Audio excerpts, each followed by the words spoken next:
Sarah had been working at CVS Pharmacy for 25 years. That day, as she looked at the prescription from Dr. Martinez, she froze. Experimental drug XR447 was written, a drug without FDA approval. Did the patient know? Sarah's 30 years of forensic medicine experience set off alarms. This was the most dangerous thing she had seen since the Tuskegee experiments. Life's darkest secrets are hidden in the most ordinary places. In this video, you'll watch how a pharmacy cashier discovered illegal medical experiments being conducted on poor patients and used her former forensic pathologist identity to save thousands of people. Sarah's story is about the power of experience and ordinary heroes who stand against injustice. Sarah Johnson's story begins in 1952 in a small town in Alabama. Her father was a cotton farmer, her mother a nurse. From childhood, Sarah was interested in the medical field. Growing up in the segregated South, she witnessed firsthand the medical disparities that African American patients faced. Her mother, one of only 3 black nurses in the county, would come home with stories that both inspired and horrified young Sarah. The family lived in a modest wooden house on the outskirts of town. Sarah's childhood was marked by her mother's dedication to helping others, despite facing constant discrimination. White hospitals wouldn't hire her mother full-time, so she worked multiple part-time jobs at different clinics. Education is your way out, her mother would tell Sarah every night. But never forget where you came from or who needs your help most. Sarah excelled in school, often staying after hours to use the science laboratory. Her teachers noticed her exceptional analytical mind and attention to detail. By age 16, she was already volunteering at the local clinic, filing medical records and observing procedures when permitted. In 1970, she was accepted to the University of Alabama Medical School, one of only 12 African American students in her class. The transition was difficult. Many professors and fellow students treated her as if she didn't belong.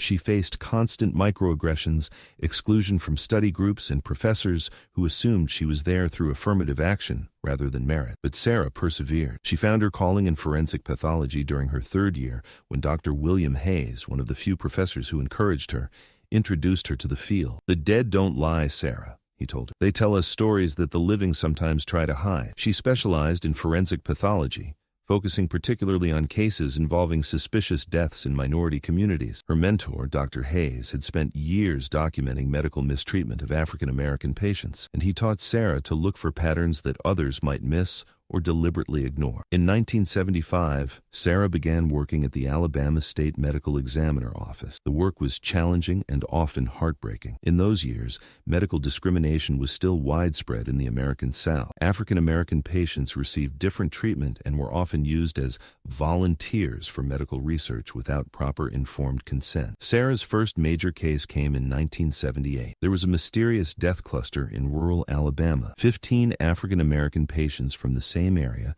had died after receiving the same experimental treatment from a local clinic. The official cause of death was listed as natural causes, but something felt wrong to Sarah. The families of the deceased were told their loved ones had died from complications related to their underlying condition. But when Sarah performed the autopsies, she found something disturbing. All 15 patients had unusual chemical residues in their systems, substances that weren't part of any approved treatment protocol. Sarah spent weeks analyzing tissue samples, consulting with toxicologists, and reviewing medical records. What she discovered was shocking. The patients had been given experimental drugs without their knowledge or consent. The clinic had told them they were receiving new, improved treatments, but never mentioned these were unproven experimental compounds. The investigation took months. Sarah worked closely with Dr. Hayes to document everything meticulously. They discovered that a pharmaceutical company had been paying local doctors to test experimental drugs on unsuspecting patients, specifically targeting poor, minority communities where people were less likely to question medical authority or have the resources to seek legal help. After systematic investigation, Sarah discovered the full scope. Local doctors, with pharmaceutical company sponsorship, were testing experimental drugs without informed consent. Patients didn't know that their free medication was actually unproven, potentially dangerous substances. The parallels to the infamous Tuskegee syphilis study were undeniable. Sarah's report created shockwaves in the medical community. The investigation reached the Alabama Attorney General. 3 doctors lost their licenses, and the pharmaceutical company faced massive lawsuits totaling over $50 million. Sarah became known as a medical ethics whistleblower, but the victory came at a personal cost. She received death threats and found herself isolated from some colleagues who viewed her as a troublemaker. In the 1980s, Sarah began consulting for the CDC, Centers for Disease Control. Her expertise in identifying unethical medical research made her invaluable in investigating suspected cases of medical abuse across the country. She traveled to rural communities, urban hospitals, and research facilities, always looking for the patterns that indicated vulnerable populations were being exploited. She became an expert witness in nationwide medical malpractice cases, helping families seek justice when their loved ones had been harmed by unethical medical practices. Her reputation grew, and she was consulted on high-profile cases involving pharmaceutical companies, medical device manufacturers, and research institutions. During this period, Sarah also became involved in medical education, guest lecturing at universities about medical ethics and the historical context of medical experimentation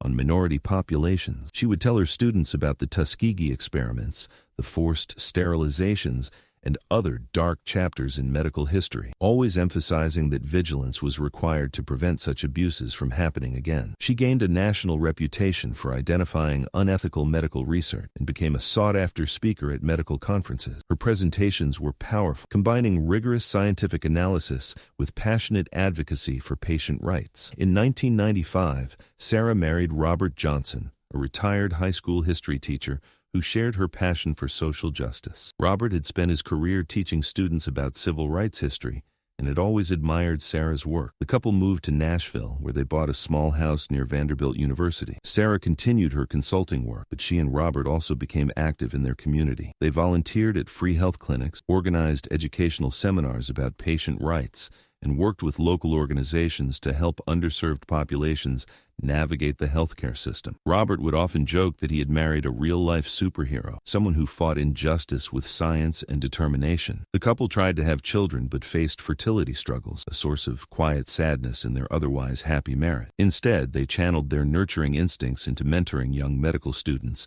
and recent graduates. Their home became a gathering place for aspiring doctors, particularly those from minority backgrounds who faced the same challenges Sarah had experienced decades earlier. In 2010, their world changed dramatically when Robert received an Alzheimer's diagnosis. The man who had spent his life helping others remember history was losing his own memories. Sarah made the difficult decision to step back from her consulting work to become Robert's full-time caregiver. The next 8 years were both heartbreaking and beautiful. Sarah watched the man she loved slowly fade away, but she also witnessed moments of clarity and connection that reminded her why she had fallen in love with him. Robert's condition progressed slowly at first, allowing them to travel and spend quality time together, but eventually, he required round-the-clock care. Sarah learned to navigate the complex world of Alzheimer's care, becoming an advocate not just for Robert but for other families facing similar challenges. She discovered gaps in the healthcare system, insurance complications, and the emotional toll that fell disproportionately on family caregivers, particularly women. Robert passed away peacefully in 2018. Surrounded by Sarah and the extended family of students and colleagues they had mentored over the year. At his funeral, former students spoke about how both Robert and Sarah had shaped their lives, teaching them that education and service were the highest calling.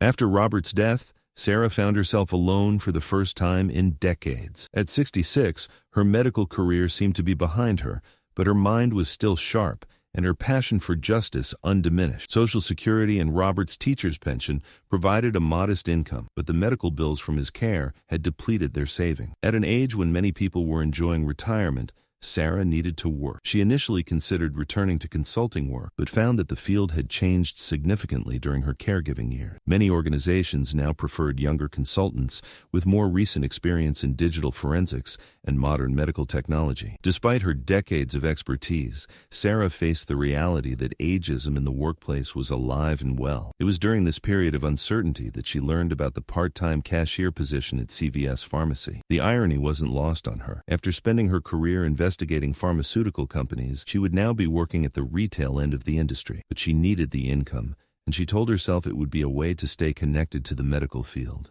even in a small way. She applied for a part-time cashier position at CVS Pharmacy. During the job interview, The manager was impressed with Sarah's background, but had concerns about her being overqualified. Sarah assured him, "I just want to help people in any way I can." During her first year, Sarah focused on simple cashier duties: prescription filling, insurance processing, customer service. But gradually, her professional instincts began to reemerge. She started observing prescription patterns. Dr. Elena Martinez, a local family physician, frequently prescribed expensive treatments. It seemed normal initially, but Sarah noticed Martinez's patient demographics were suspicious, primarily low-income minority patients, many uninsured. In March 2023, Sarah made a critical discovery: a prescription from Martinez, XR447, experimental formulation, 30-day supply. Sarah immediately recognized this wasn't an FDA-approved drug. It was in experimental phase, restricted for clinical trials. Sarah discreetly researched. XR447 was being developed by a major pharmaceutical company in phase 2 clinical trials. Only registered research facilities could use it. Dr. Martinez's clinic wasn't a registered research facility. Patient Maria Gonzalez, a 45-year-old house cleaner, came to pick up her prescription. Sarah carefully asked, "Ma'am, did your doctor tell you this medication is experimental?" Maria was confused. "No, he said it's new. Very effective for my condition. He said it's expensive, but the clinic gives it free." Sarah's heart sank. Classic signs: uninformed patient, experimental drug, free treatment deception. The Tuskegee pattern was repeating in modern times. At home, Sarah conducted extensive research. XR447's known side effects were severe: liver damage, neurological problems, potential death. Prescribing it without informed consent was a federal crime. The next day, Sarah tried a different approach. She accessed Martinez's prescription records, ethically borderline but necessary. The pattern was shocking. 47 different patients, all low-income minorities, all receiving experimental drugs. None with proper informed consent. Sarah realized this wasn't an isolated incident. It was a systematic operation. Dr. Martinez was receiving payments from the pharmaceutical company, testing experimental drugs on unsuspecting patients. Sarah faced a decision. Should she report it? Was there sufficient evidence? At 71, as a pharmacy cashier, her credibility was limited, but staying silent was unconscionable. Sarah remembered Robert's words: "When you see injustice, you have a responsibility to act, regardless of personal cost." Sarah prepared comprehensive documentation: patient names, drug names, prescription dates, evidence of lack of informed consent. She wrote a detailed report using her professional medical knowledge. First, Sarah approached the CVS district manager. The manager was initially dismissive. "Are you sure? Dr. Martinez is a respected physician," but Sarah's medical background and detailed evidence impressed him. CVS started an internal investigation, but Sarah realized this issue was much bigger than CVS. Federal authorities needed to be involved. Sarah contacted the FDA's Office of Criminal Investigation. During the initial phone call, the agent was skeptical, but Sarah's credentials and evidence quality changed the tone. "Ma'am, this sounds like a serious federal crime. We need to meet." FBI agent Jennifer Chen, who specialized in medical fraud, met with Sarah. Sarah's evidence was comprehensive: prescription records, patient demographics, drug manufacturer connections, financial transactions. "Mrs. Johnson," Chen said, "if this is accurate, we're looking at systematic human experimentation. This is a federal crime with severe penalties." The FBI launched an investigation. Sarah agreed to undercover collaboration. She would continue her normal work, but gather additional evidence. For the next 3 months, Sarah kept meticulous records: every experimental prescription, every uninformed patient, every suspicious transaction. The pattern became undeniable. The investigation revealed Dr. Martinez was receiving monthly payments from pharmaceutical company Meridian Therapeutics. The agreement: test experimental drugs on willing participants. But the participants weren't willing. They were deceived. Meridian Therapeutics was desperate. After recent clinical trial failures, the company's stock price was plummeting. Unofficial human testing was an illegal shortcut for quick results.